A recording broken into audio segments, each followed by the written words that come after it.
Hey, y'all know me dropping in to spread a little tea.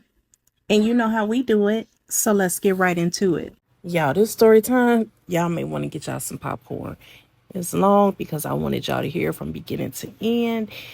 And I'm going to have to, pause it in between and give some commentary because if I don't, y'all know YouTube gonna get me. So I have to do this. But when I tell y'all, stay to the end.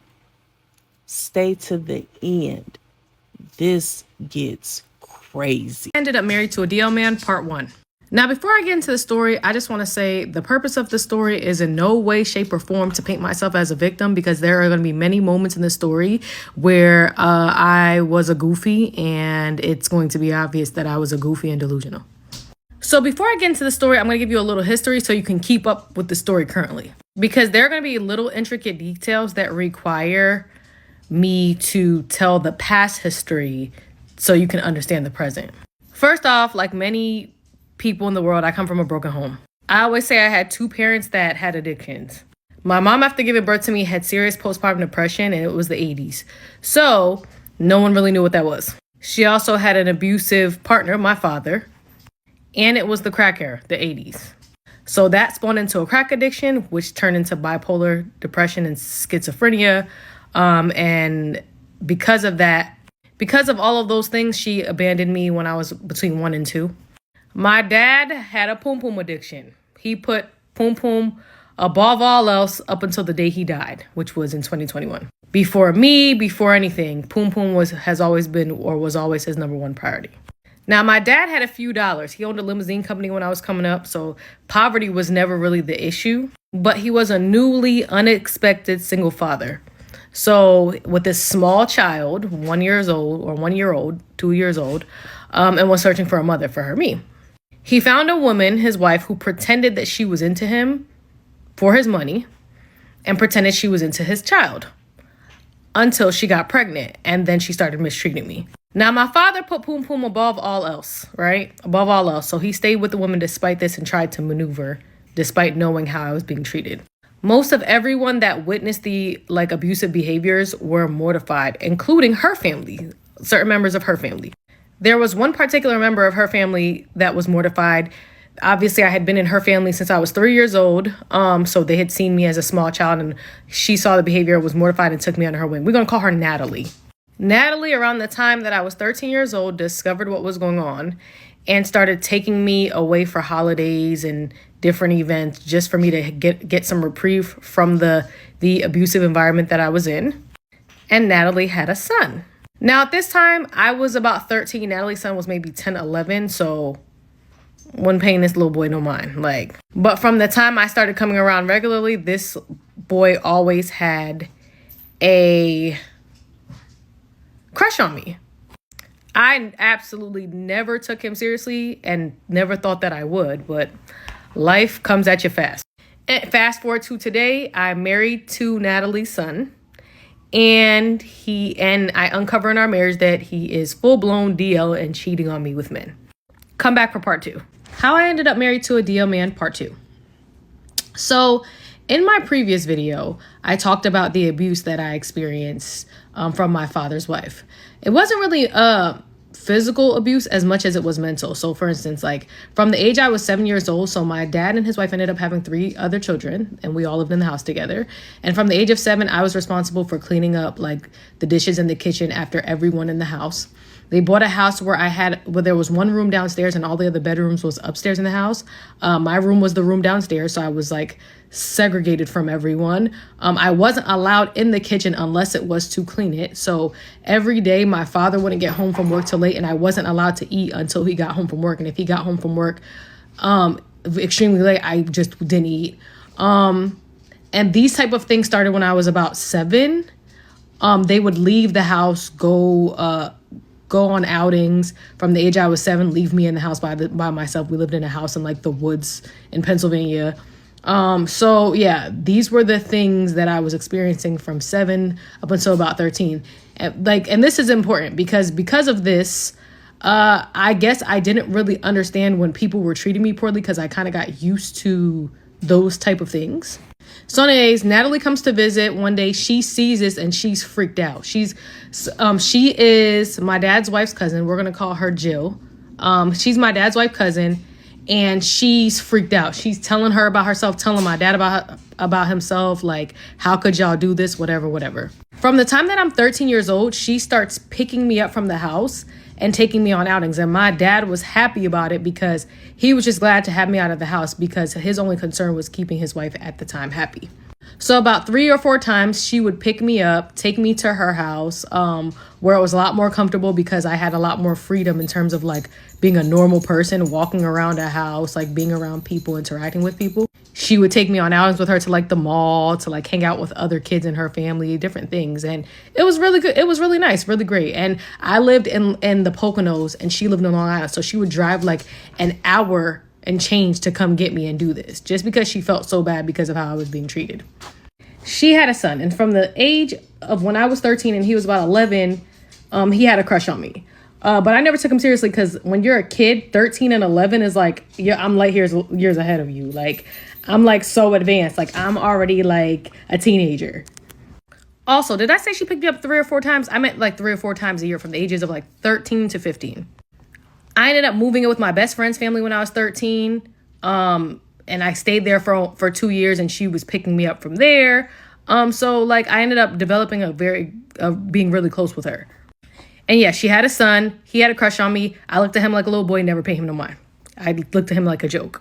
But I always respected and appreciated what she did to me. Fast forward to adulthood, like I ended up joining the military, but when I got out of the military, I would still like try to show my gratitude for the things that she did. Anything that she invited me to, I would come. Anytime that she was having something, I would show up. We would spend hours on the phone together. I would tell her about things that I was experiencing, things in my life. And we had an all-around closeness. I would call it a mother-daughter relationship. Now, during this time, obviously we're both adults because I fast forward to adulthood because we're here now. Let's say 20s. So her son didn't live in her house.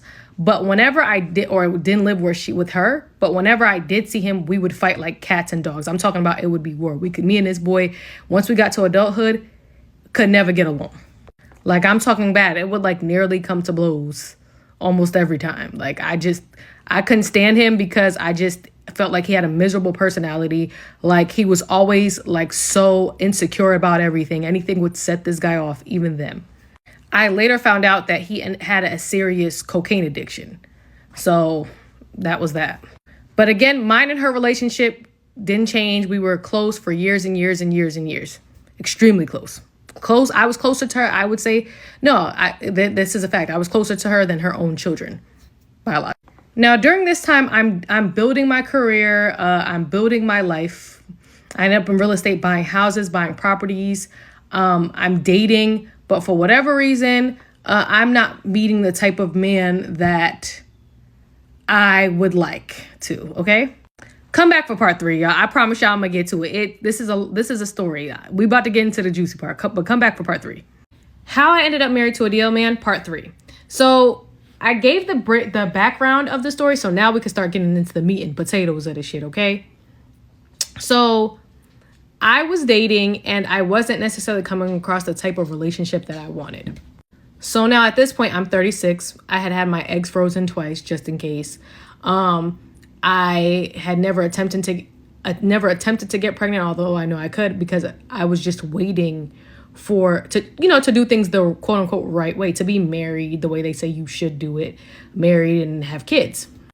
But I started to give up on the idea and decided that maybe it just wasn't going to happen for me. So, we all got that little biological clock. So I was like, well, maybe I should start scouting for someone that I trust, that I respect, that I have a prior relationship with or that I'm cool with to potentially have a child with. So I'm talking to Natalie and she's like talking about people in her family because she wants to have a biological connection to me. Because even though we're very, very close biologically, we don't have any blood relatives. So I'm like, you know what? Like, that would be dope. Like, so she's listing out people and we're joking about it or whatever. We get to her son. Neither one of us, both of us are like, hell no. When we get to him, it's just like, absolutely not. We laugh over it. Don't even think twice about it. At this time, he's living in Miami. We just gonna call him BB for Bussy Bandit. So at this time, BB is living in Miami. Now, over the years prior to him living in Miami, I had definitely seen him quite a few times over the years. It usually turned into a war at some point because, like I said, oil and vinegar, but I had seen him over the years. We had gone out to eat quite a few times, me, his mom, whatever, and other family members. But there's one particular time his mom invites me out to eat and with him and his best friend. Now, prior to this, he had girlfriends that I knew about that he had been with for, he had a girlfriend that he had been with for a couple years. And I never thought anything of him in terms of like sexuality, you know?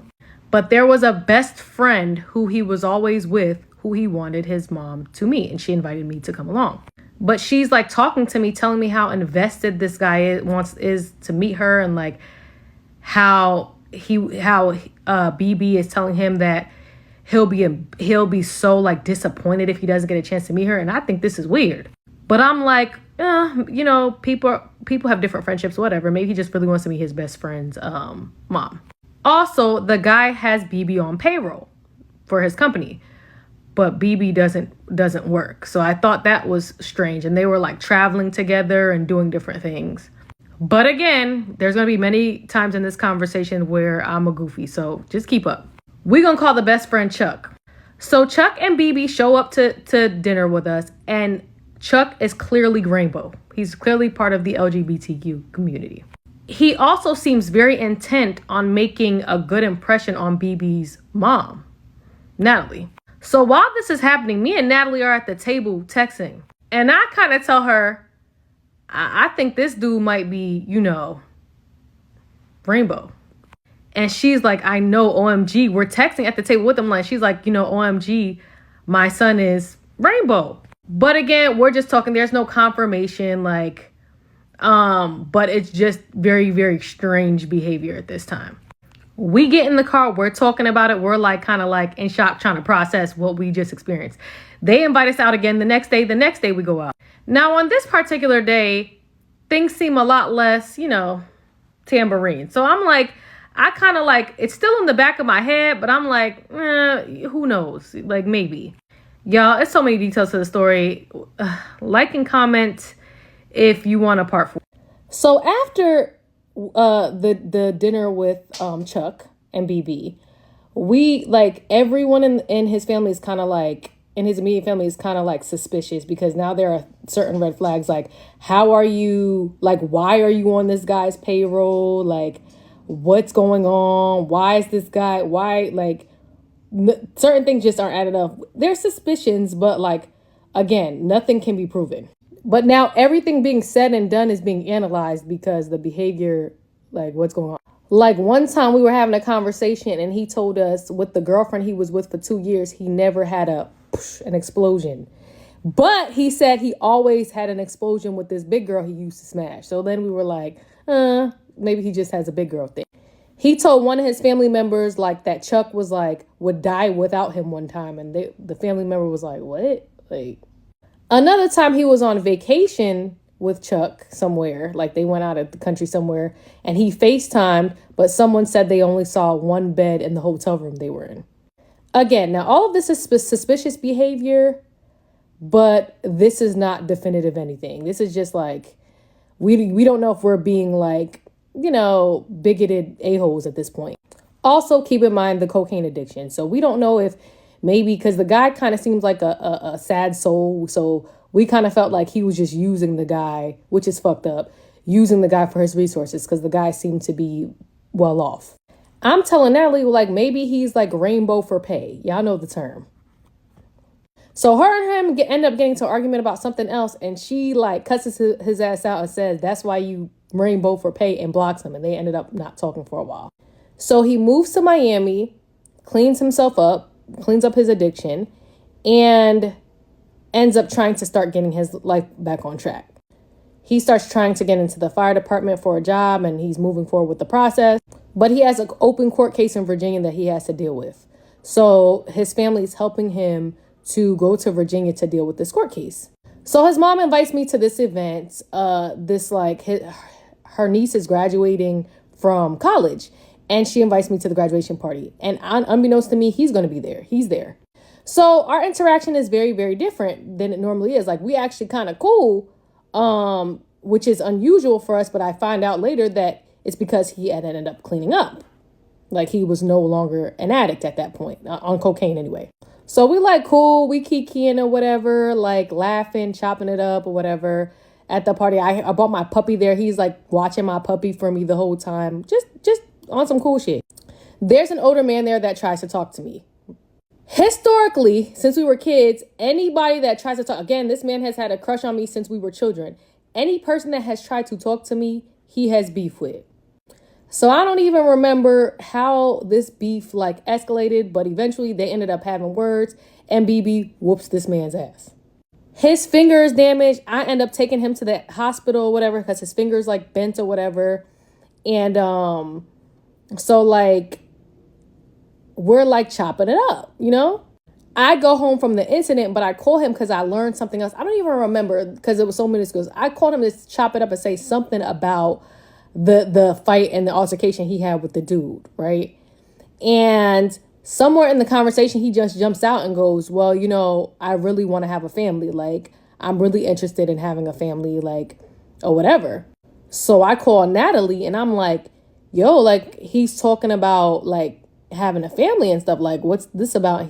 She's like, I don't know. I just got off the phone with him. And I was like, you know, I would not marry him, but like, I would consider having a child because at this time, like, I was vetting for having children anyway. So she talks to me and goes, well, he's insisting that he wants to get married and start a family with you and whatever else, and that he's going to talk to you. So I'm like, what? Talk to me? Because we're not even talking at this point, right? So I don't know where this new him came out. He's saying all the right shit. Like, you need a big, strong man to protect you. Like, he's a buff guy. He's always in the gym.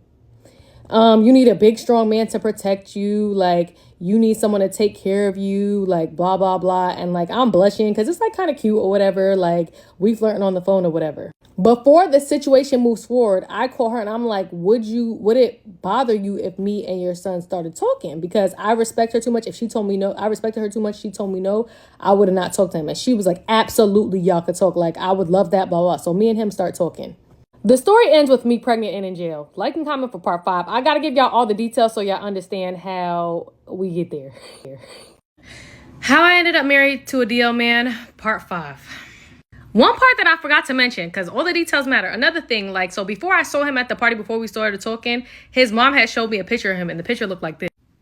The only reason I'm saying all these details is because I want to be accountable for all of the red flags that I ignored. So, yeah, like, that was another thing. So anyways, fast forward and we talking like every night. He goes back to Miami. We're on the phone every night. Like, he can, like, he's like saying all the right shit. Very sweet, very thoughtful, very considerate. He's like I'm just having such a good time talking to him every night. We fall asleep every night playing, like, sharing our Apple Music songs. So like, we're sharing our music that we listen to. And we have over 20 years of history. So we share a lot of the same, like, people that we know. So we're like sharing notes about things and like just like connecting over things that we have in common. And I'm like honestly starting to get really excited because he actually comes, despite who he is, he comes from a really good family, I would say. So I would never suspect that he was who he actually became because I didn't think that his family could produce the type of person that he is. So like, I was really excited, like, wow, this might be a person that I could trust. And then also being that I knew his whole family and his whole family knew me my whole life, there's a certain level of comfort there because you believe that this person, there are certain things that they won't do to you because of your history. So like, there was a level of trust that I had for him that I never had for anyone else, not off rip, like, especially me being so close to his mom and everything. Like, she literally called me her daughter for like most of my life. So, but anyways, we're talking every night. We kikiing on the phone, like just having a great time. And like one day it comes up that like, and I could tell he's hesitant to mention this. I don't even know how it came up, but apparently he was like months behind on his rent. He was about to get evicted. So I own my own house here in Jersey. I'm like, you know, well, look, why don't you come here? I can help you out, help you get back on your feet. Like I said, there are going to be many times in this story where I'm a goofy, okay? I'm taking accountability. So he's acting hesitant, but like, I kind of know because I know his family that his mom's family don't really want him at their house because of past instances, and his dad's family don't really want him at their house because of past instances. All of these, again, red flags, but I'm like, oh, nah, you're so great. We've been talking every night. Come on over. I give him like $1,000 to make the move, like to give something to his landlord, clean out his apartment and come. Again, a goofy. And he comes. And at this point, the only people that know that we're dating is his mom, because we kind of like didn't want for his family to know. At the time, he was dealing with that court case in Virginia, and his grandmother, who is kind of well off, was the one that was paying for it. And we felt like she may not approve of our relationship, so we were kind of keeping it wrapped. So because she was paying for his attorneys and stuff, we thought. So he comes here, and things are really cute at first, like it's fun or whatever. And then the mask starts to slip. Every other day, every 5 seconds, this nigga is getting an attitude for nothing. Like, I'm talking about like snapping for no reason. And then like, also it kind of seems like he's not, like, he seems happy, but like something's off. He's also a heavy smoker. So like, usually he would smoke and he would like be cool, but like, at any given moment, this dude could have like a mood swing, and like we're at it. So I'm like telling his mom, like, I don't know if I can handle this, because now I'm starting to feel like I bit off a little bit more than I can chew. So I'm like, I don't know if I can handle this. Like, he has these attitudes, and she's like, oh God, like she's concerned because she can hear in my voice, like I'm whispering on the phone with her in my house, and she's like, why are you whispering? She's like, oh no, like he has to go. Like, you're not. I don't care if that's my son. Like, you're not going to be with somebody that's making you uncomfortable in your house, blah, blah, blah, blah. Now, remember the history that I told you I have with the drug addicted mother and the past that I have. So, like, I'm trying to be patient because I'm like, well, you know, like, I'm concerned about his sobriety. Like, I'm very proud of him because he made the step to get off drugs or whatever. And like, I don't want to like turn my back on him and he goes back to that. Like, he's getting his life together, and I want to be here to support him. So like, we go through it, we deal with it, whatever. But I'm still very, very suspicious though, because again, I'm somewhat of a seasoned woman. So typically when a man face like starts to slip, like his mask starts to slip, and all of a sudden he starts giving you attitude, usually it's another bitch in the picture. Like, another bitch came in the picture and he mad he with you, right? Mind you, we like weeks into this thing, and this starts happening. So I'm like, what the hell? So one night he's sleep in bed, and like, I just pick up his phone while he's asleep, and I put his birthday in, and that shit opens. So I'm looking through it, and I'm looking through his messages, but I'm nervous because dude is literally laying right next to me. So like, I'm looking, and then I put the phone down, put the phone down because I'm scared he's gonna wake up. But finally I decide to get up and leave the room. I'm like tiptoeing out of the room with his phone. I do a quick look, make sure I'm not gone for too long. And I happen to I'm like, if there's anything, it's going to be in the recently deleted. I go into the recently deleted, and there's two like text message lanes, and there are men's names with like purple heart next to them. One is like Alejandro with a purple heart next to it. The other is Ferris with a purple heart next to it. You ever be listening to a story and you just know it ain't gonna end well? You like punch in the air as you listening to the story, like, oh my gosh, she has so many signs. She said she seen she know that the red flags were there, and she knows she was stupid, but do she really know she was stupid? Because there was so many red flags there. This is crazy, but y'all, it's gonna get good. Check this out. Deal Man, part 6. So I skipped a part. Before I went through the phone, we had already started talking about like marriage. Like, I didn't want to be married because at this point I was okay. Like, I just kind of was ready to have a child, but he was like pushing for marriage. Like, no, I want to do this the right way. Like, if we, whatever, like, we are going to have a child, whatever, like, I want to have a family. Like, I want to have my wife, and I want to have my child, and I want to do this the right way. And he was talking about like how he also came from a broken home, such and such, whatever. So I was like, yeah, you're right. Like, I came from a broken home, you came from a broken home. And like, again, I felt very safe with him where I shouldn't have, because I know his family so well. So we had already started about like eloping and getting married. Then I go through the phone and I see the text threads with Alejandro, purple heart, Ferris, purple heart. Okay. Now I click on the text threads, and like, Alejandro is sending him like pictures of his body. Like, and he's like, oh, do you have any recents? But BB never responds. Right. And I don't even remember what Ferris was saying, but BB never really responded to him either. He just kind of like deleted the messages or whatever. So I'm thinking about how we went to dinner with Chuck or whatever else, but I'm like, damn, like, honestly, because my mother, again, was a drug addict. So I've seen my mother do a lot of things that, like, I know she wouldn't do if she was on drugs. And again, I'm trying to be sensitive and thoughtful. So I'm like, if he did do things that he shouldn't have for money or whatever, like, I'm just going to look past it because I feel like he's a genuinely good person and he just needs support. A goofy, y'all. So anyway, but I don't tell him that I went through the phone and I saw this. Honestly, not because I didn't want to embarrass him, but because he deleted it, I kind of felt like, and because I didn't see that much, I didn't have enough time to like really do a deep dive. I kind of wanted to wait, give it time and see if I uncovered anything else later. Because if I told him now you're really going to go ahead and start hiding shit, right? So I didn't say anything to him about it. But I did ask him about the situation with Chuck. So the next day, like, I'm sitting there, I'm very, very embarrassed. And I'm like, I'm uncomfortable. But I'm like, hey, you know, I was just curious about something. And he's like, what? I'm like, you know, have you ever done anything with a guy? Like, were you and Chuck ever, like, doing things? And he's like, you could see, like, the shame on his face. And I instantly feel bad because, like, I'm mortified because I'm like, oh my gosh, I'm probably bringing up like repressed memories or whatever. And he's like, honestly, he was like, I did use him for money. He was like, but I never like did anything with him for real. He was like, the only thing I did, and I'm disgusted by it, like I wanted to throw up, and like I was so grossed out by it, is like one time, like he begged me and pleaded with me and I needed money. And he asked me if he could like go down on me, and I let him do it for like a few seconds or whatever. So, but like you could see the shame in his face. And then after he said it, he like ran in the room and shut the door behind him. And he like put his face in the pillow. And like, he was like, why would you bring this up? Blah, blah, blah. So I feel bad. So now I'm like, honestly, we never have to talk about this again because I genuinely feel for him, you know? Goofy. So like, I'm like, you know what? I don't care about your past. Like, we can move forward. I will never bring that up again, because at this point, even though like he's not a perfect person, I understand he's not a fully healed person, and I'm trying to be patient or whatever. Right. So we move forward. We decide on a date to get married. Right. So we elope and we get married shortly after, maybe like a month and a half after he moves in here. Maybe, I don't even know if it was even that long.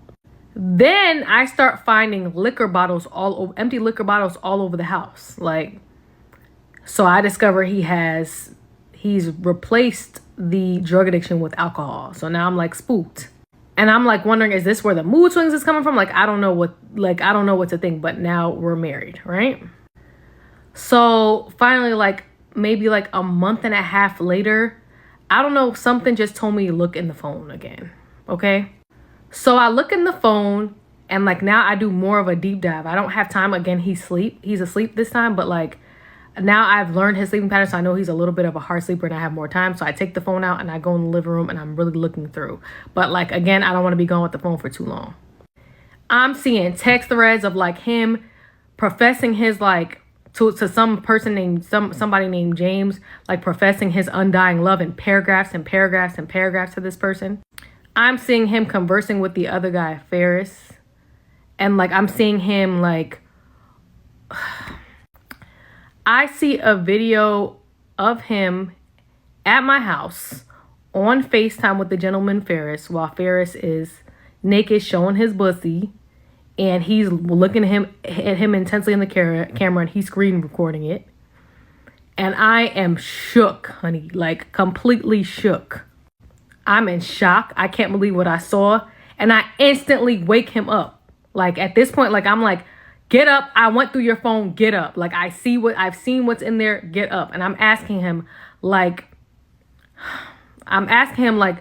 are you Rainbow? And he's like, what? You went through my phone? Because he's disoriented because I just woke him up. I'm like, are you Rainbow? I went through your phone. He's like, no, what are you talking about? What are you talking about? So he like jumps up, he starts pacing back and forth. I'm like, well, who are these people? And I'm showing him like the messages I see between James and Ferris. He's like, oh, they're nobody. I was like, what are you talking about? I'm like, I see your messages. I see this, that, and the third. And he's like, you know, I'm not gonna lie. So old habits die hard. I'm used to getting money from these guys. Like I lead them on. I don't do anything with them. I just lead them on to get money from them, and then I cut them off, which is a fucked up thing to do. But I'm like, what do you mean you lead them on? He's like, I pretend that I like them, get money out of them, and then ghost them. So I'm like, what can this be? But I remember, we're going to get back to Chuck. So I had a conversation with his mom about Chuck. So him and Chuck had a falling out where Chuck told his mom that he used him and like led him on and misled him. So I remember that conversation and I'm like, maybe he's telling the truth. But then something's just not right in this situation. Like because I'm talking about professing his like paragraphs, pouring his heart out to this one dude, James. So then I'm like, call the numbers. So he looks panicked. I'm like, call the numbers or you have to leave right now. So he calls the numbers, but I didn't know at the time that he had the people blocked. So it's the middle of the night. He was banking on the person not answering and be like, well, they didn't answer. And then we just go on about our lives. And at this point, we're married. So he calls them both. Neither one of them answers, but James is a motherfucker. James calls back from another number. So I go, hand me the phone. He's like, I think he's so shook he doesn't even know what to do. He hands me the phone, right? So I'm like, hey, this is his wife. Like, I'm being nice because I don't have nothing against these people, but I want to know what happened. So I'm like, I'm here with BB. Like, what is the situation with you and him? Like, how do you guys know each other? And the guy's like, what? He was married that whole time? I was like, no, he wasn't married the whole time. We're newlyweds, but what is your relationship with him? James says, we were sleeping together. What?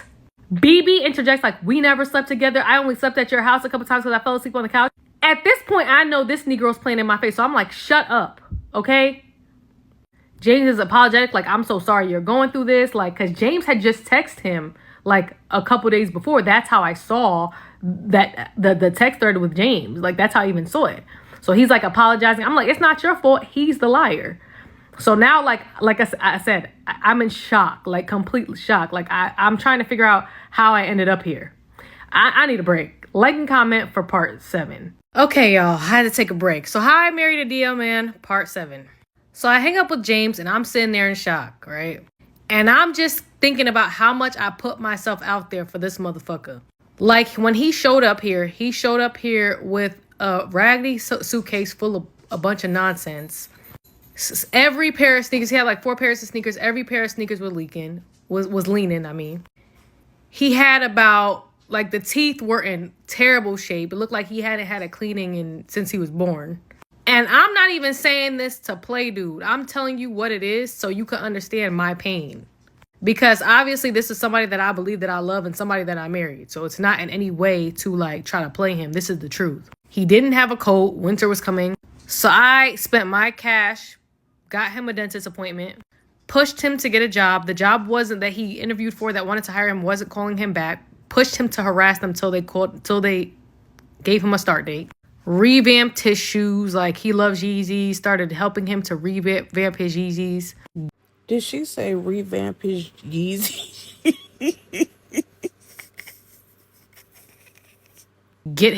Try to get him like some decent clothing. His birthday came. Like, I hooked him up for his birthday. Like, mind you, how he sold me in this marriage was like, I have every intention to be a great husband. Like, in my previous relationship, I destroyed that relationship. Like, I know better than to make any mistakes ever again. Like, I'm going to take care of my babies and you included because you're my baby too. I'm like toting him back and forth to these appointments. He didn't have a car when he got here. So he's driving my Mercedes around for whatever he needs.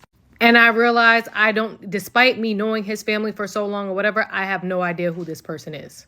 So I'm instantly like, I go into shock. I'm asking him like, do you have Grindr? How are you meeting people here in this is He's like, no, I don't have Grindr or whatever because the Ferris guy whose bussy he was staring at in my house, is in Jersey. I'm like, how did you meet this person? He's like, I knew him from before. Like, I don't have Grindr. So I'm like, give me your phone. He's objecting. He's like, no. I'm like, give me the phone. I swear to God, like, you have to leave. Either give me the phone or you got to go. And I'm telling everyone. So he's like, fine. He gives me his phone. So I'm looking through, I'm seeing all types of shit in this phone. I'm seeing paragraphs of text, I'm seeing text messages, I'm seeing all types of stuff. And I'm like, my mind can't even process it. I stop looking and I walk off. I'm hysterical. I'm crying, like I'm like broken because I can't. It's not even, honestly, it ain't even about the gay part for me. It's the fact that some of this stuff was being done in my crib. Like, so his reasoning is, well, it's my past. It's my past. Like it's things that I did before you, whatever. But it's videos of you doing this shit in my house. So like, I'm distraught. I can't even think straight. So I think he goes to work. I'm not sure what happens, but somehow like I end up on the phone with his mom. And I'm telling her what I saw. And she's like, so when I first saw the text messages of Alejandro or whatever, and the other guy, she was like, I think he's like, whatever. Like, I think he's rainbow. And I'm like, yeah, but I don't even care if if he was like, you know, rainbow for pay before, like as long as he doesn't, because now I'm like, she don't know we married at this point. So I'm already like trying to rationalize it in my head, right? I'm trying to rationalize certain stuff. So I'm like, if he was that before or whatever, like whatever. So I want to say he goes to work. He's working at this time. And so he's like, babe, I don't want to lose you. Like, I fucked up. I'm sorry, whatever. Like, can we work this out? Whatever. I'm so in shock, and we're married. Like, that's the part that I couldn't get my head away from. Like, we're married. He's like, we can do therapy. Like, obviously there are some things I need to deal with. We can do therapy, whatever. So I have my iPad here, and I'm like, the only way I would even consider this, you have to log into your Apple ID from your iCloud from my iPad, and I need to be able to monitor. I need to be able to really look in here and see what, because I don't trust you. I don't know who you are. Warning, the details she's about to give of the videos she found in her husband's phone may be a bit much, so I'm letting you know ahead of time. Proceed with caution. iPad, and I start looking once I think he goes to work or something. I see videos with full penetration.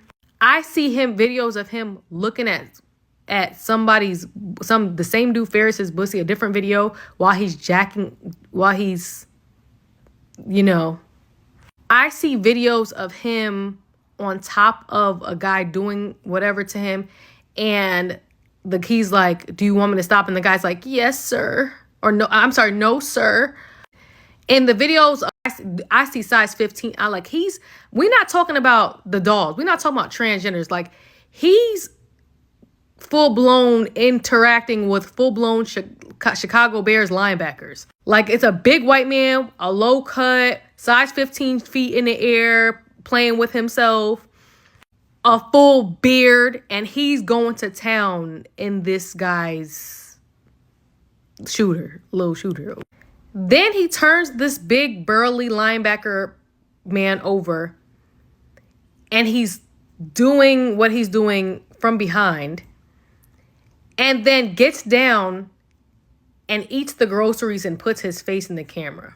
At this point, I'm mortified, because I'm like, you are like, what is this? Like, you're full blown rainbow. Like, mind you, I wish it was one of the dolls. I wish it was some of the dolls, but it was multiple different men, and every one of them looked like a man. Like, nobody was trans. Everyone was a full blown man.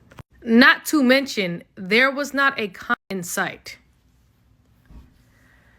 So I'm hysterical. I need to talk to somebody. I'm upset. I need to talk to somebody. So I talked to his mom, and I'm telling her what I saw. And like, she was kind of like, when I told her about the text messages, the first text messages, she was warning me, like, I'm telling you, like, at that point, you need to open your eyes. He's full blown. Like, she's telling me, she's like, if you saw that, it goes further. And I'm like, no, I believe him. I'm making excuses for him. Goofy. And I'm telling her, like, she's like, put him out. I'm like, no, I'm worried about his sobriety, like, blah, blah, blah. Like, I don't know. So when I see the full blown everything, I'm telling her, she's like, I wanted you to see that because you have to open your eyes. Like, you need to get out of this. So I'm like, I'm in denial. I'm so delusional at this point. And I'm in denial. I'm like, well, maybe we can work through this. Maybe it's something that maybe it's remnants from his drug addiction. He got sober, blah, blah, blah. But I realized now that like I was just in shock and it was a trauma response. Like, because like I just couldn't wrap my head around this. Also, so another thing is obviously he doesn't know how phones work really well. So also him giving me access to the iCloud gave me access to all his apps. So he didn't have Grindr on his phone, but something told me just download it and see if his Apple ID has his password saved. And that bitch came up. Dude was on Grindr, laying next to me in bed in the morning, soliciting men on Grindr, asking men if they shaved, telling men he couldn't wait to put his face in their pussy, all types of stuff, like a full-blown nightmare. Like I felt like I was in the Twilight Zone. And I didn't have anyone to talk to, so I was talking to his mom because at this point, I trusted her because I knew, for one, it's your son. So you probably too embarrassed to tell anybody this about your own son anyway. And for two, I had such a close relationship with her already. Like, I felt like I could confide, and like she's like kind of talking me through. All right, y'all, I need another break. Like and comment for part 8. All right, so How I Married a DL Man part 8. I'm trying to wrap this up, but I just keep remembering shit. So after all that happens, I'm asking him straight up questions. I'm asking him a bunch of questions. Are you rainbow? Dude is telling me no. I've seen you full blown inserting yourself into another man. So, but he's saying no. And he keeps just saying like, that was my past, that was my past. Meanwhile, there are numerous interactions of him interacting with people while he's married to me. As a matter of fact, one of the interactions, when he first got here, I didn't work for about a month and a half. The first day I went to work, he texts Ferris and asked Ferris if they could hang out. Ferris told him, oh, I don't have a car, so you're gonna have to send me an Uber. He's like, no, I'll come get you. BB don't have no car. So at that day I took the train because I was working in Manhattan. So whose car were you going to come get him in? Ferris told him, oh, well, I'm celibate. And BB goes, well, it's no point of us linking right then, right? That same day, I remember that his phone went dead for hours. Like there were a couple hours where I could not get in contact with him when I was trying to come home on the train. And I wasn't sure how I was going to get home because he had my car. But this guy's like in denial, denying trying to convince me what I saw is not what I saw. Like he's not rainbow and this, that, and the third. And like the more we talk about this, the more like rainbow his answers get. Like he's at this point a raging rainbow person. Like at this point, at one point I'm questioning him and he goes into like a whole like fit of like, look, I don't F like a bitch, okay? And I'm like, what? And he's like, yeah, I don't F like, and I don't get F like. So you don't want to do an abandon? So at this point, my brain goes into full-blown F like. So you don't want to do an abandon? So at this point, my brain goes into full-blown like denial, I think. And every night I'm in this house in the living room, balled up in the corner on the floor for like a week and a half, listening to like sad music and getting drunk for like probably a week and a half, 2 weeks. I'm literally starting to become an alcoholic to cope, and I'm someone that doesn't really drink. When I was in the military and I worked as a medic, they told us about the 5 stages of grief. Denial, anger, bargaining, depression, and acceptance. And I definitely went through all of them. So I'm in denial, but then the anger sets in, and I start cussing this motherfucker out. Like I'm talking to him like dirt in here. I start pushing up on his homeboys.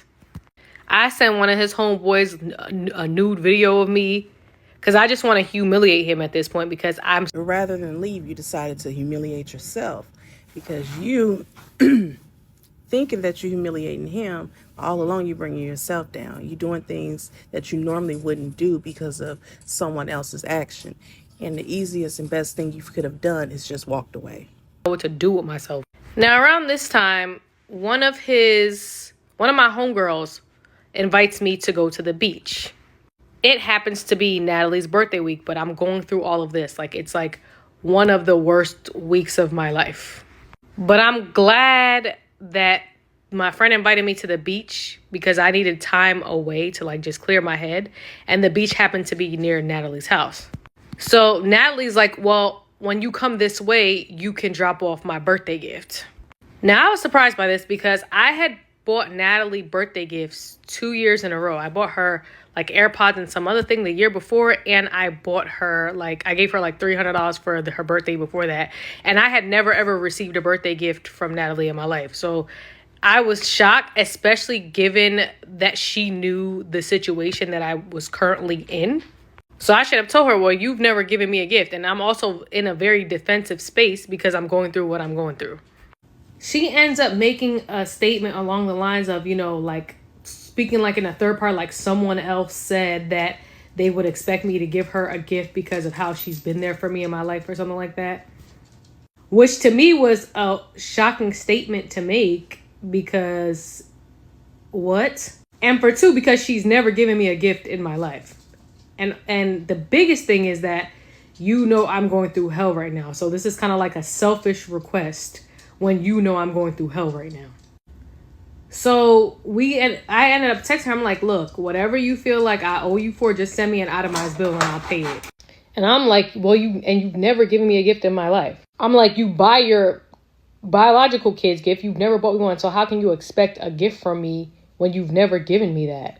She goes, well, I didn't raise you and you never lived with me, which is fair. It's both true. But then how can you expect a gift from me, especially when I'm going through one of the worst weeks of my life? So that whole thing just turned me off. Like, it was just weird. And me and her didn't talk after that.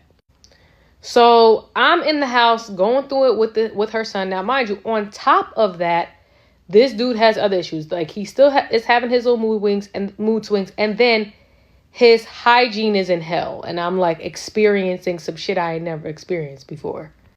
I'm doing laundry and it literally looks like dude is wiping his ass with his drawers.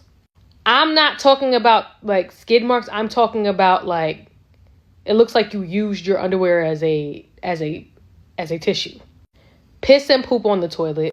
You don't clean nothing in here. So I'm doing all of the cleaning. Your feet literally stink every single day. And I learned it was because this dude was literally going for a run every day, taking a shower, and then putting the same socks that he ran 5 miles in back on. So let's count what's wrong with you. You're secretly trying to sleep with men. You have poor hygiene. You have no money, and you have a bad attitude. So, like I said, I was going through it at this time. But I'm like, you know what? Because I'm a goofy, as I keep saying. He asked me to go to therapy. I'm like, let's go to therapy. So we go to therapy. The therapist is honestly amazed by this dude. She's like, so this therapy is in September. Like beginning of September. I caught him in August. He's telling the therapist, oh, it was the past. The therapist is like, you're married. It was while you were married to her, and it was last month. That's not the past. That's literally this morning. He's saying in therapy, he's not rainbow. He's not rainbow. So I asked him, I'm like, let me ask you something. If someone else did all of the same things you did, would you consider them to be rainbow? And he goes, yeah. So then I go, if what you did isn't rainbow, what are the requirements to be rainbow? So he couldn't answer that. And I'm like, you want to know why you can't answer? Because if you answer, you'll realize you already met them. But time heals everything. And eventually things start to feel normal, although they're not. Because, like, again, I really think what ended up happening is that I started disassociating. Like, my brain just started shutting down. Like, my brain decided, like, this is not my life. So let me just remove myself from here. And I started running on autopilot. Like and comment for part 9. All right, so How I Married a DL Man, part 9.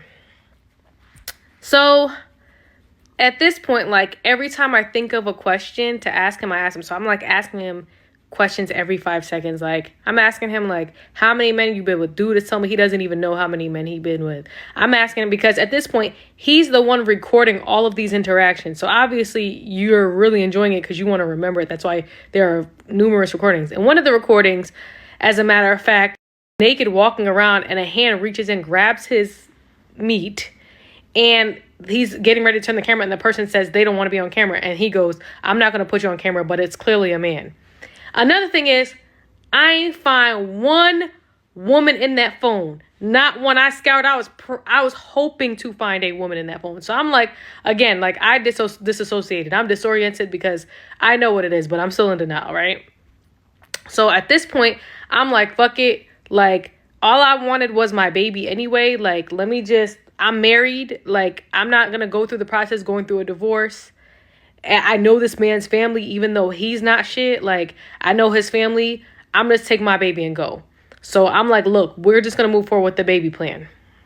This is insane. This is insane. The fact that excuse me, he's been with all these different men, no protection, nothing.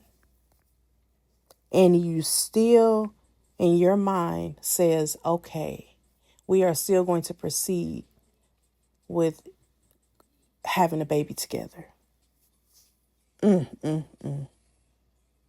don't get it. Let's get back to the story. There's one catch. Up until this point, he has not been able to have an explosion from us having relationships. Okay? When I asked, because I kept questioning, like, what is this about? He would say, oh, because I had an addiction for so long, it's hard for me to stay focused enough to finish. So that was before I caught him. That was what he was telling me. So after I catch him, I don't know what it is. I don't know if he's turned on by the idea of or he felt like he needed to perform. But all of a sudden, after I catch him, he's able to do this. He's able to have a full explosion while doing this with me. So we try for 2 months and I end up pregnant. But my mind is like mush at this point. Like, I've mind fucked myself so much. Like, I'm in here actually trying to convince myself this is a normal marriage. I'm cooking every day, doing laundry, cleaning, handling all his business affairs. Like, this is a real thing. Now, what I will say is when he was working, he was giving me majority of his paychecks, but he was spending as much as he was giving me. So like, even though he would give me, let's say he'd give me $1,000 in a paycheck, but then he'd buy a coat that cost $2,000 and have to pay me back the rest. It would be like that. So now I found out I'm pregnant and like, I'm thinking I had disassociated or whatever. So I'm thinking like everything's fine, but everything's not fine. So when I get pregnant, about 3 weeks into it, all of a sudden my mind starts working differently, right? As a matter of fact, we're going to go back. So before I found out I was pregnant, me and Natalie hadn't spoken. So one day, like he had a court case in Virginia, right? So I had taken him to Virginia for the court case, and they ended up keeping him for 10 days. He was in jail for 10 days for this court case. So I ended up coming back to get him or whatever.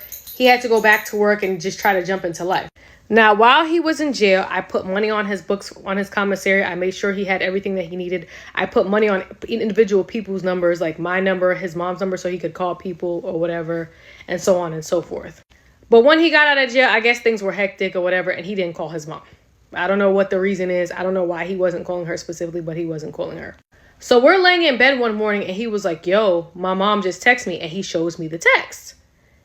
And the text is like, I'm going to wrap it up because I don't remember verbatim what it said, but it said something along the lines of, I remember one part distinctly, but it was like, pretty much like, I can't believe that you're allowing Jennifer to make you not talk to me, because at this point, me and her weren't talking. I can't believe you're allowing Jennifer to make you not talk to me. She doesn't know what it's like to have a mother because she's never had one, and so on. And she goes on from there. Now, at this point, I'm in shock because even though like me and her hasn't spoken, it's certain things that are a low blow. You know what I mean? Now, keep in mind, I don't realize it, but at the time I had already entered in full-blown depression from being in this situation. So I read that. He shows it to me. I read it. And I get on my phone and I just cuss her out. I say everything negative that I could think of about her. I drag her by her pinky toe because like, I just can't believe unprovoked that you would say something like that. You know what I mean? So anyways, fast forward, like I said, we're pregnant.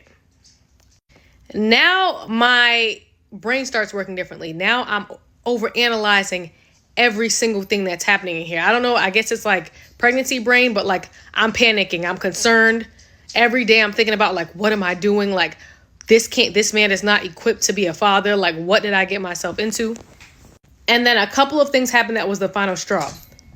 First off, one morning I wake up and I get a phone call from my tenant at like 7 o'clock in the morning. I answer the phone. I'm like, what's going on? And she's like, do you know that your car door is open? I'm like, open? What do you mean open? She's like, not unlocked. Your car door is just opened. So I'm like, my car door is open. Dude left my car door open all night long where it rained in my car. So again, my like pregnancy brain, I'm like, bro, this is the type of nigga that will leave your baby on top of the car and pull off. This is the type of nigga that will leave your baby in the backseat all day. Like, I'm shook. I'm concerned.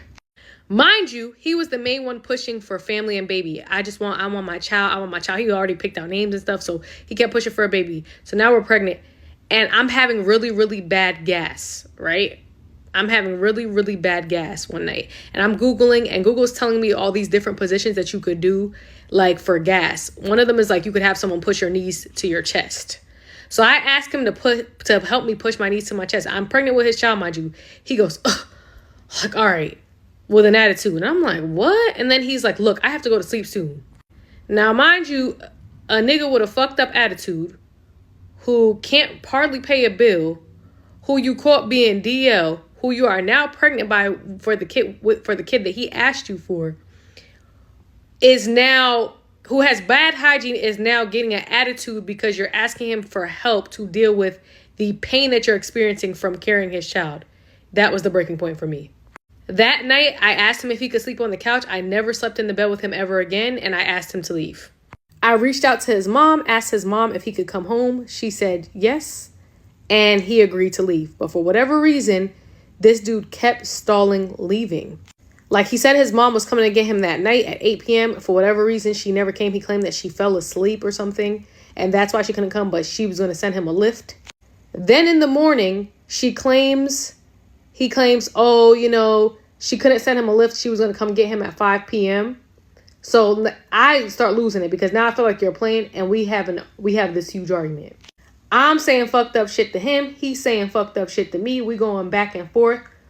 I'm telling him straight up, like, honestly, I don't even really want you around my kid. Like, you weird. I'm like, bro, and I would never, I don't even want my kid having your last name. Like, he's saying fucked up shit to me. He's saying I'm going to beat every nigga ass that you bring around my kid, all types of shit. Then he proceeds to take his shirt off, and he's walking through my house with his shirt off like a tough guy talking about, you can call any nigga here that you need to call, blah, blah, blah, whatever. A couple of things happened in between time, but that's the only reason I'm not going to go into detail is because it's still an open court case right now. I'm not going to go past that. So dude literally has a suspended 1-year jail sentence on his head right now. He also has a prior domestic violence case on his record. So rather than call the police on him, I choose to call my family for help because I'm like, this dude is in here while I don't know what he about to do. He's doing the most. So I call my family for help. This whole time, I'm asking him to just leave. Just leave. Just leave. He's refusing to leave. I'm like, bro, you've done enough. Just leave. He's refusing to leave. When I call my family and ask my family for help, after he did all of that shit, all that, whatever, call whatever nigga you want, taking off his shirt, looking at me aggressively, walking back and forth here, he then gets on the phone with his grandmother and goes, she called her uncle to hurt me. Changes his tone of voice and everything. And I'm like, bro, this dude is a fucking nutcase. Needless to say, an altercation happens. He calls the police on me. And I get arrested. Pregnant with his child. When the police get here, like I said, knowing he had all the shit he had going on with him, I stand tall. I don't say anything incriminating about him because I know if I do, they're going to take him for a minimum of a year. But this nigga is out there just saying all types of shit to police. And I ended up arrested. Like and comment for part 10. How I Married a DL Man part 10, and this is going to be the final part for a while because the saga is still continuing. So he's over there saying what he's saying. I get arrested. You could tell like the police don't want to take me, but they have no choice. Like at this point, based on what he said on the line, which was whatever. He said a lot of things. So they take me to the station. I ended up handcuffed to a bench for about 7 hours at the police station, pregnant. So I call my sister, I call my uncle, and I call his uncle. Because at this point, like, I already know, dude, you're not going to tell the story. Like, you're not going to tell what you did. So at least, I don't know how long I'm going to be in jail for. I'm pregnant with your kid, but I'm going to tell everything that you did. Like, so I call his uncle. I tell his uncle everything. Like, bro, I caught him cheating with men. Like, I just wanted to him to leave, whatever. And his uncle's like, well, he's not coming to our house. There needs to be repercussions for him getting you arrested. Like, everywhere he goes, there's a problem, blah, blah, blah, blah, blah. He's saying that that he's afraid that you're going to send people after him. And I'm like, send people after him? Send people after him for what? I just wanted him to leave my house. Dude was refusing to leave my house. That was the whole issue with the situation, was that he would not leave. So anyways, so I tell his uncle whatever, and I'm telling his uncle about, because I have everything, by the way, everything that I'm saying I have footage of, but I'm not going to show it on here because, like I said, I wouldn't show it on here because it's obviously pornography, but the shit is still on my iPad and it's an open court case. Or it's still on my phone, not my iPad. It's still on my phone, and it's an open court case. But anyway, so I'm telling his uncle, like, I have footage or whatever, and he's like, bro, send me that. Like, that's crazy. So I get off the phone with him or whatever, and after I'm locked for 7 hours I'm locked, chained to a bench for 7 hours pregnant. They then transport me to the county jail, my county jail. They take all my clothes and shit, put me in a little, like, seems like a scrubs outfit. And I'm locked in a cell for 4 hours, freezing cold. Then they put me in a van, transport me to another county jail where I stay for the next, I don't even know how many hours. I don't get out. So the incident, I got arrested at 9 a.m. on Thursday. I didn't get out till like 8 p.m. or 7 p.m. on Friday. So it's still an open court case. So now I'm thinking, like, whatever, I get out, I get home. My sister was at my house taking care of my dog. She tells me the police came by with some papers for me. I'm like, what? So I'm like, papers? I'm thinking it's some papers that I left at the jail because they give you, like, your discharge papers or whatever. But I'm like, that's weird that they would come. So his uncle had asked me to see the footage. So I let him see the footage. So, like, next thing I know, his mom sends me a copy of a restraining order and was like, he's mad that you showed his uncle the footage or whatever. And, like, whatever. By this time, I had not been served with any restraining order, so I didn't know nothing about no restraining order. But so I'm like, this dude got me arrested while I'm pregnant with his kid, all because he refused to leave my home after getting caught being DL. He has a fucked up attitude, poor hygiene. He just all around is not a good person. And then he came back from New York to Jersey to double down by filing a restraining order. Mind you, in the restraining order, it's all types of lies. In the restraining order, he says that I called my uncle and said, oh, Malik's wildin', handle him. Bro, this is not New Jack City. First of all, my uncle don't work for me. Like, he's not my soldier. Handle him is something crazy. Like, for one thing, I'm 37, not 57. Malik's wild and handle him is not something someone in my, like, who says some shit like that. What the fuck are you talking about? Then it said that I threatened him with physical violence. That's all types of nonsense in this restraining order. So, like, at this point, I feel like dude is like a raging rainbow person. Like, he is just angry that he's rainbow, and he is liable to bring harm to myself, my child, and the people around me. So I went to the police station and I filed my own restraining order because, like, you're unhinged, bro. And it's clear you don't give a fuck about me. You don't give a fuck about my kid. So yeah, for right now, the saga's on pause. I'm still pregnant. I'm still taking care of myself, awaiting the arrival of my child. We are still legally married. I am waiting on that because, sir, I don't know if you noticed, but your ass going on child support, because there's no way, like, you're not. And I don't want any questions about paternity if I get a divorce right now. So I'm not getting a divorce right now. And that's just that on that. But yeah, y'all be safe out here, y'all. It's real spooky. So as she said, this saga is going on in real time. So she thought that was the last part, but she had to add this. Check this out. The last part was the final part, but this just in. So I was posting my TikToks, minding my damn business in my world. And I get this text from Natalie at about 4. Now, the last time I spoke to Natalie, her son tried to contact me during the course of him having a restraining order, me having a restraining order against him, and I told her not to tell him not to contact me, otherwise I would put him in jail for a year.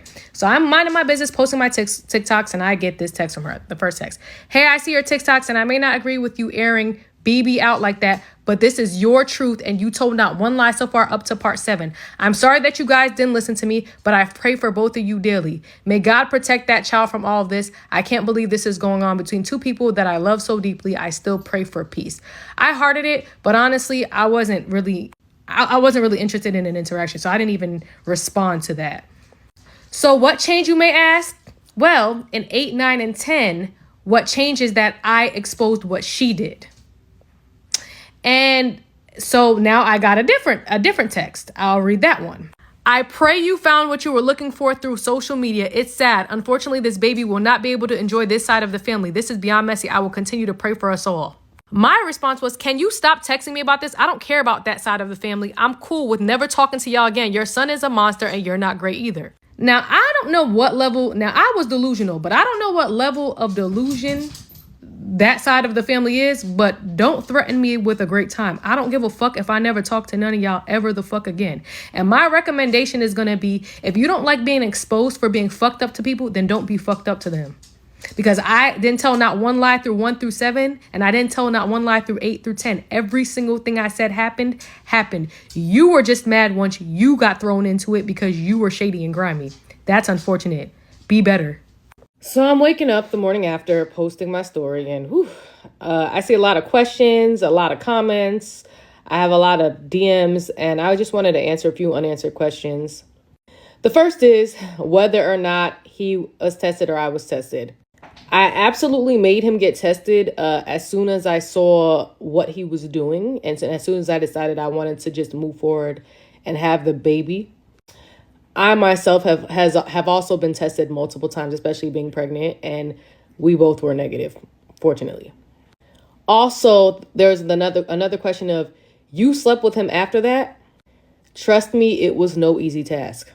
Okay? Literally, every time this man would reach for me, I would tense up or cringe.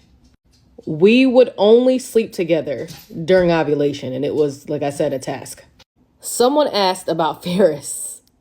So I ended up speaking to Ferris on the phone, like shortly after I spoke to James, and I spoke to and I went through the iPad to see everything that I saw. I actually called Ferris, from the iPad, and I had a conversation with him. Ferris was very down to earth. He was like, "Wait a minute, like that was your dog and your house that he was showing me, talking about I got a new house and a new dog." Also, Ferris sounded young. Like, we're in our 30s. I'm 37. Ferris clearly was 20. So I was like, "How old are you?" And Ferris said he was, I think, 22 or 21. And he was like, "But I've been talking to BB since I was in high school." When I confronted BB about that, he was like, "He's lying, blah, blah, blah, blah. But you can't trust anything this motherfucker says. So who knows?"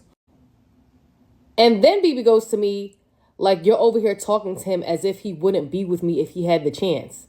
And I thought that was the most rainbow shit I had ever heard.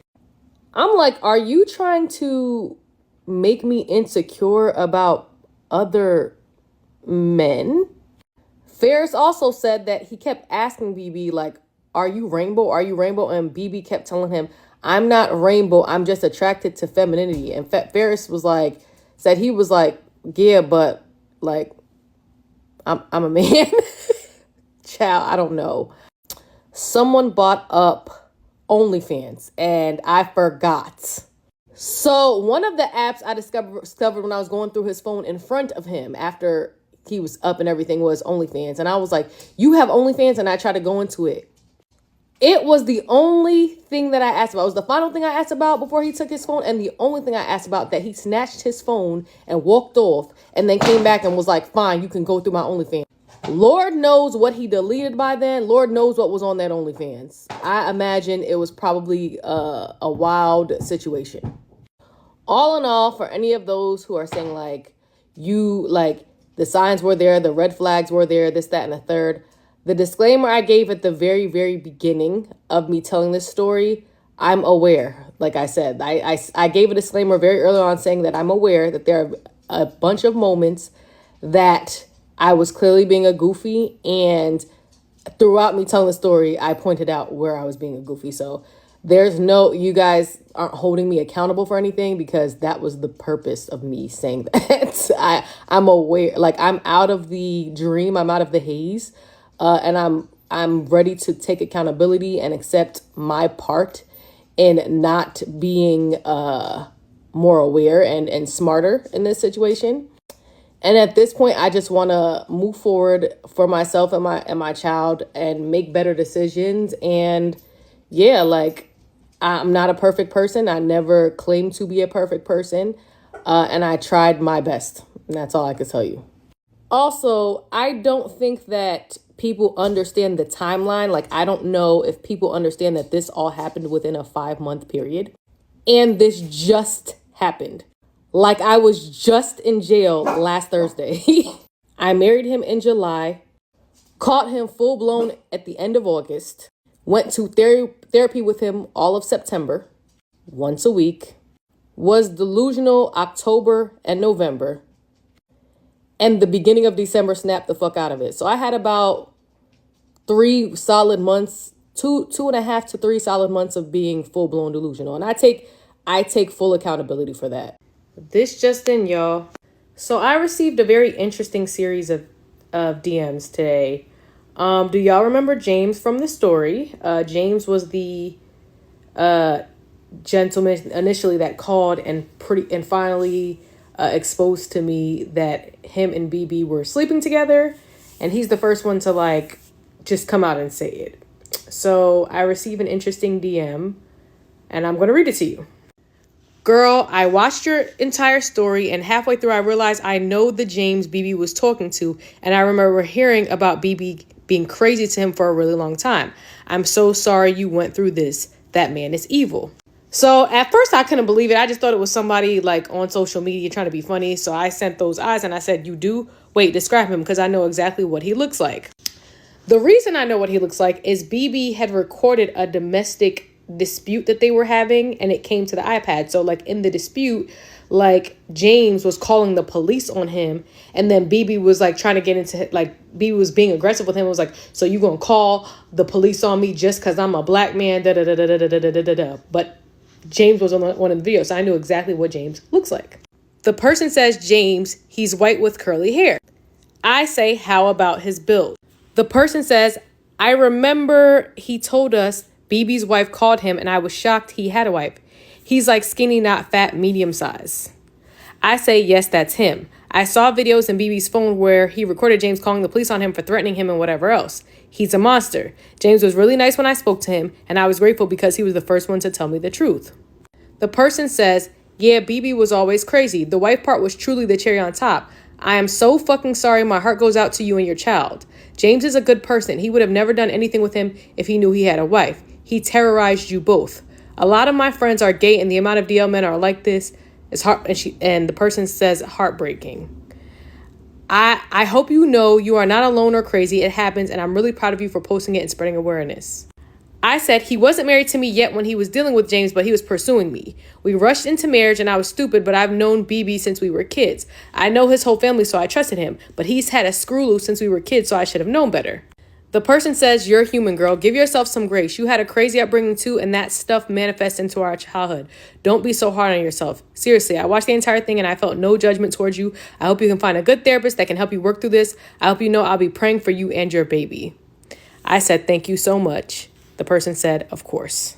So we found James, y'all. I mean, I could have gotten in contact with James on my own because, like I said, I've reached out to James before. Ferris, all of them. But it's interesting to hear someone else's perspective that's from the outside looking in and from someone else's side in the situation. But yeah, I guess this situation going to keep on keeping on. Let's see who else I hear from. Well, I've honestly heard from a lot of people, some which I won't like tell. But this one I thought was very interesting. So it's legitimately the James. This is James that I called from BB's phone. Legitimately, this is James. Hey James, we might need to go live or something, boo.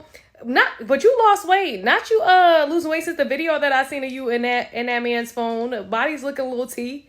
But yeah, like we might need to go live because some shit done went down and motherfuckers is like, I don't know if people believe that this actually happened to me. Like morning, y'all. It's update time. So as y'all know, James has entered the chat, which I wasn't expecting because James, I believe, lives in Miami. And I didn't think these videos, honestly, would reach that far. It was just me telling I didn't think it would reach that far. So me and him got to chatting in the messages because the only thing I knew about James was what he told me when he called and the video that I saw of him calling the police on BB. So I was pretty much asking him like what happened, why he ended up calling the police, what went wrong, what his experience was. And he messaged me explaining. So here we go. I had already asked him the questions I wanted to know in the comments. So I DM'd him, like we followed each other and then I DM'd him. I followed him, he followed me back, and then I messaged him and I said, James, I have questions. He said, hi, boo. OMG, I was not expecting this. Firstly, I want to say I'm sorry to hear what you're have went through with BB. I can only imagine what it was like living with him. The man was actually so horrible to me. Secondly, I want to wish you a congratulations and healthy pregnancy and ask you to please take care of yourself right now. When you called that night, I so badly wanted to tell you to run. I just didn't know how to contact you and what state of mind you were in and if you were safe. I had called the cops on him because he was threatening to beat me up after I told him to leave my house because he was throwing a temper tantrum, which I'm sure you witnessed. He was literally verbally abusive and I tolerated it for so long. Threatening with physical violence was my final straw and he literally was refusing to leave. Mind you, my roommates were all home and had to witness the whole thing. I'm only 19 at the time, I think, and I just was not expecting a grown-ass man to get so crazy with me. Then he tried to gaslight the whole situation. Like, bitch, I know what you said and what I said. I'm young and dumb and make mistakes, but as a grown man, he should have never treated me the way he did. Literally every little thing I did, he would scream at me, and it almost every time led to the threat of hitting me after that. Sorry, not trying to rant, just so many things I wanted to say to you. You're literally a survivor, and I'm so glad you're fucking out. Then he said, sorry, that's so long. Hey. I said, oh, okay, let me read. No, I'm so glad you're saying something. I knew you had a horror story because I experienced him. I know he's a terrible person. You don't even have to tell me. So you were 19, 20, and how old was he acting like this? James says, yes, he met me when I was 19. We were on and off the whole time hanging out. He told me he was younger at first, but then admitted he was 33 or something like that. I responded, so he was in my house and things were okay at first, and then all of a sudden he just started throwing hissy fits for every little thing. At one point, I was walking on eggshells and my nerves were starting to be shot. Then I went through his phone the night I spoke to you, and I realized this dude is fighting some serious demons. Till this day, he's saying he's not Rainbow. 33 is crazy, though, because he was 33 when me and him got together. So this just happened to you. I'm so sorry. He's sick. Did the police ever show up? So again, like I said, my whole entire situation from me talking to this guy to us getting married, to me finding all of this out, confirming all of this, to me getting pregnant and to me getting arrested is all a 5-month span. All of that happened within 5 months. So also within that 5 months, he turned 34, just to give a little context. So James responds, like, I actually can only imagine. Literally, he's nuts. I still cannot wrap my head around how you managed to live with him.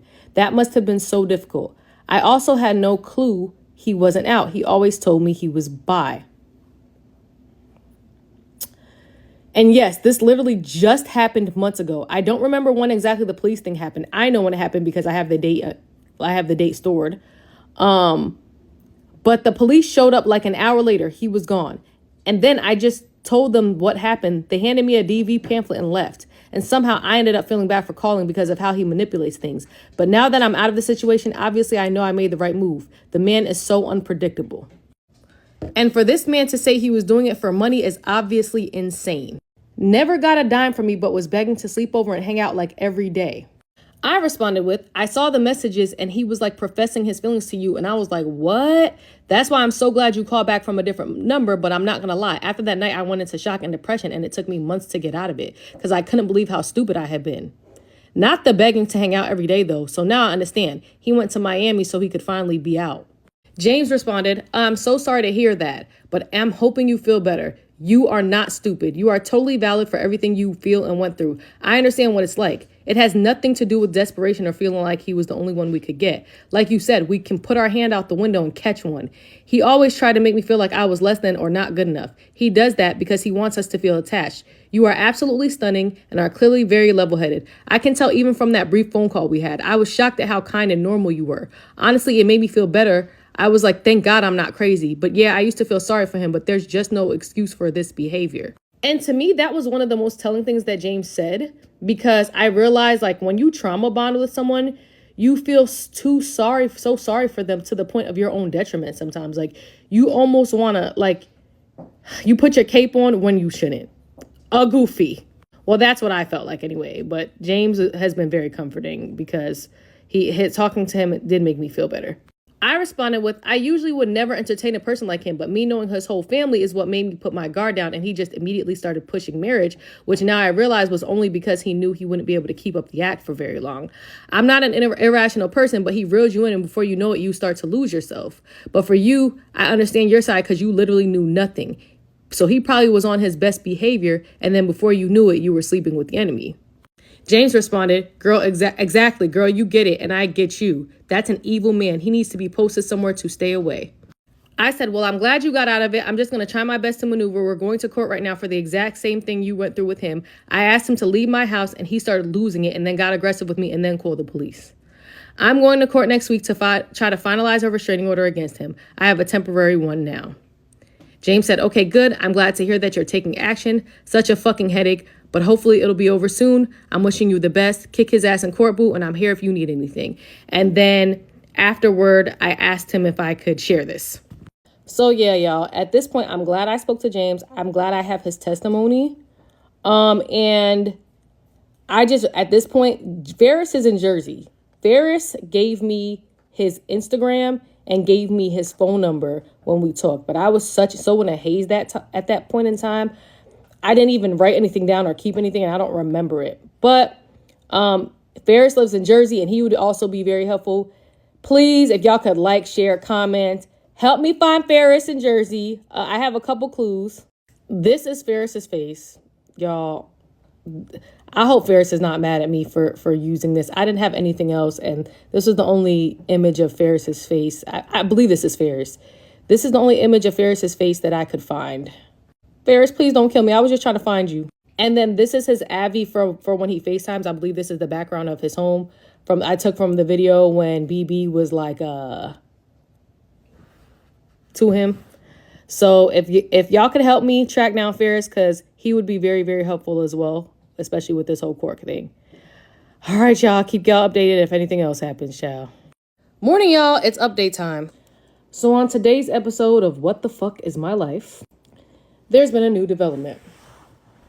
Last night, I'm in the house and I received this text message from someone from my past.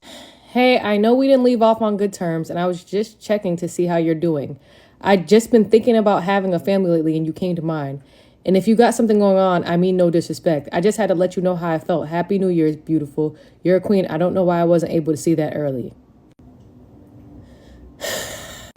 I sent back, I'm about to file for divorce. He says, what you mean? You got married? I said, yes, I'm married. He says, doesn't mean I don't have a chance with you. Sorry for the typo. Does that mean I don't have a chance with you even though you get a divorce?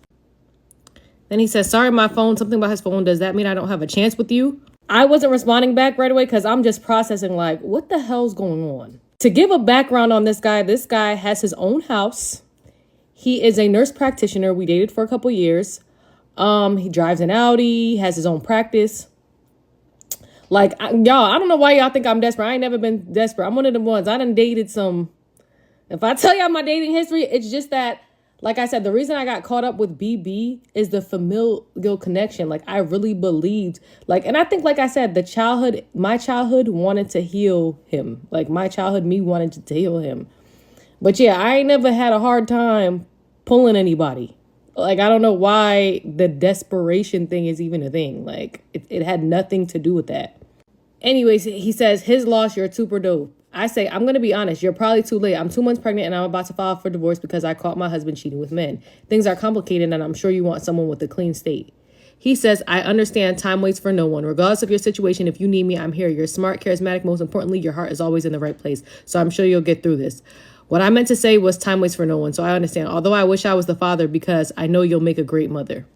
Now, a lot of y'all have been saying, get rid of it, and it's just for me, even though I'm within the time frame to get rid of it, I'm very early in my pregnancy. My conscience just won't let me do it. I am 37 years old, like at my big age, walking into a clinic to do that when I made a choice and I planned a pregnancy. It just doesn't feel right or fair. I know a lot of y'all don't agree. Y'all like, girl, if you don't get rid of it and go settle down with your damn near doctor and build a life. But I just, something in me can't do it. Now, I told him pretty much like, if being a stepfather is something that you're interested in, like I'm interested in like getting remarried and having more kids in maybe 2 years. He's 38, I'm 37. Maybe 2 years, maybe even a year and a half, because I've known him for some years. But right now, my focus, like I said, is just me healing and my child. So we'll see, y'all. The saga continues. When I tell you, like, my life's crazy. I don't know, like, if y'all know, like, if y'all have been figuring out, like, I've had a crazy, wild life.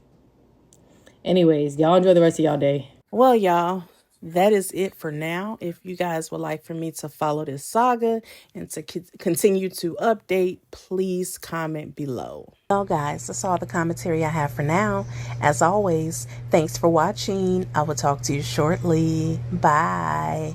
Don't forget to like, comment, share, and subscribe. And hit the notification bell so you can be alerted every time I upload a video. Don't forget to support your Black-owned businesses. Visit ours in the link below.